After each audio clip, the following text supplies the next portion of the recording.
Oh, ain't that tall. Draymond.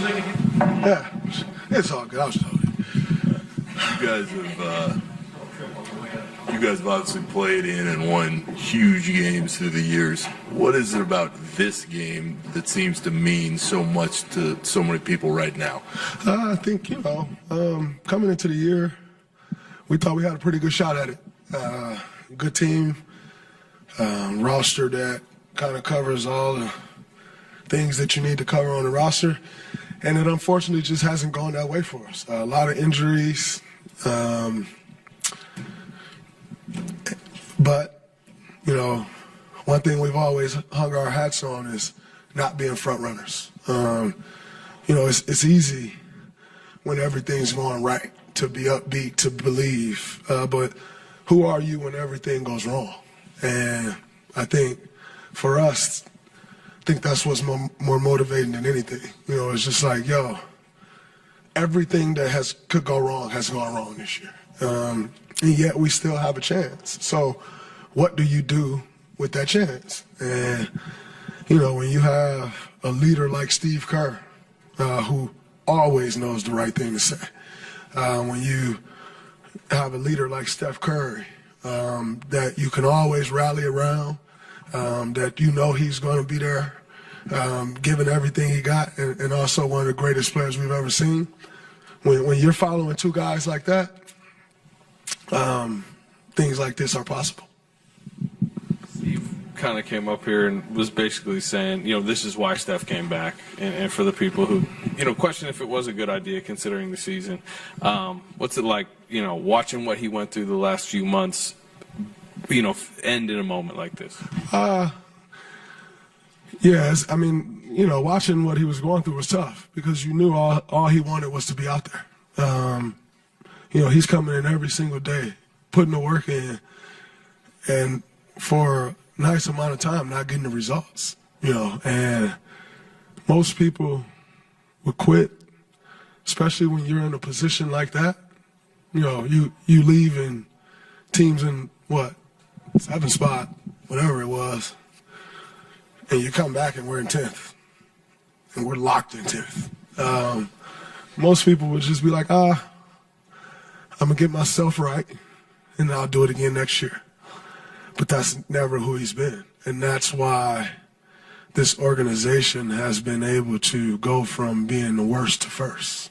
Because when you have a guy like that the only thing that matters is the next day, not the next year, not just the next day, everyone else fall in line, and everyone else, you have a responsibility.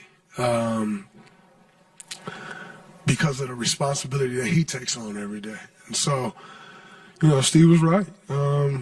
This is why he wanted to get back, because when he's on the floor, you always have a chance.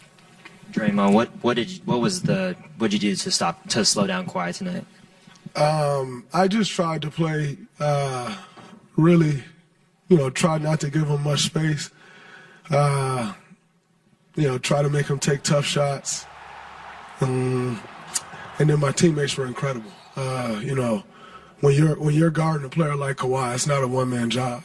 If you think it's a one-man job, I'll see you after the game when you got 45. It's just not what it's ever going to be. Any great player, and Kawhi is one of the greatest in our league. And so I just, number one, I wanted to try to limit the shots he gets. Because thing about Kawhi, man, you think you got him stopped, and he's so balanced, so he can always raise up into his shot, and you're not blocking his shot because it's high. He jumps and he gets it off fast.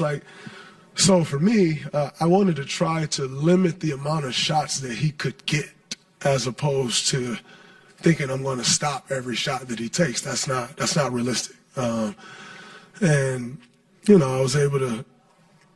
He took 17 shots.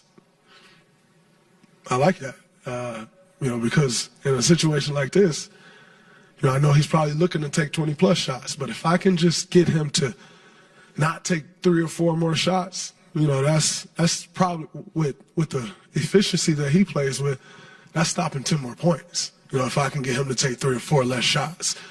And so I think that was just my focus, like, try not to let him get to a spot where he can raise up and take the shot, because once he get to that spot, there's nothing anyone in this league can do when Kawhi Leonard gets to his spots.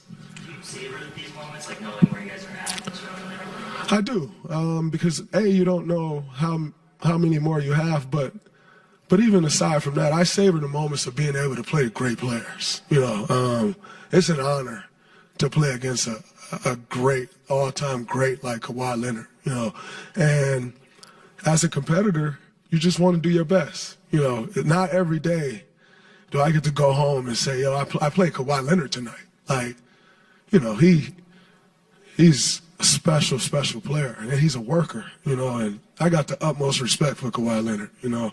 So as much as it is about our organization and, you know, taking advantage of these moments, you know, and appreciating the moment, I appreciate playing against the all-time greats, and Kawhi Leonard is one of the greatest our league has seen. Draymond, we were just talking to Kawhi a minute ago, and he said, I quote, of you, Hall of Fame defender, it was hard to even get shots up. A, what does that mean to you that he called you that? And B, how did you prepare for this? You've played him since he was on the Spurs, right? You defended him so many times. Did you go back and watch all those other games, or how did you prepare for this, or is it just ingrained in you? You know, when you've played someone so many times like we have, you know, he know me, I know him. But I definitely watch a lot of film, but more so of him this year, because it's a different Kawhi. You know, the aggressiveness, his shot is as good as it's ever been. His ball handling is as good as it's ever been.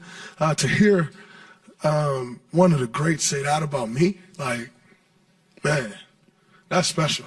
You know, that's why you do it. You know, because you want respect from your peers. You know, and Kawhi he's not just no ordinary peer. Again, he's one of the greats. You know, and so to hear him say that about me, man, that guy took a Defensive Player of the Year award away from me. Like, and to, you know, to say that about me, like, that means a lot.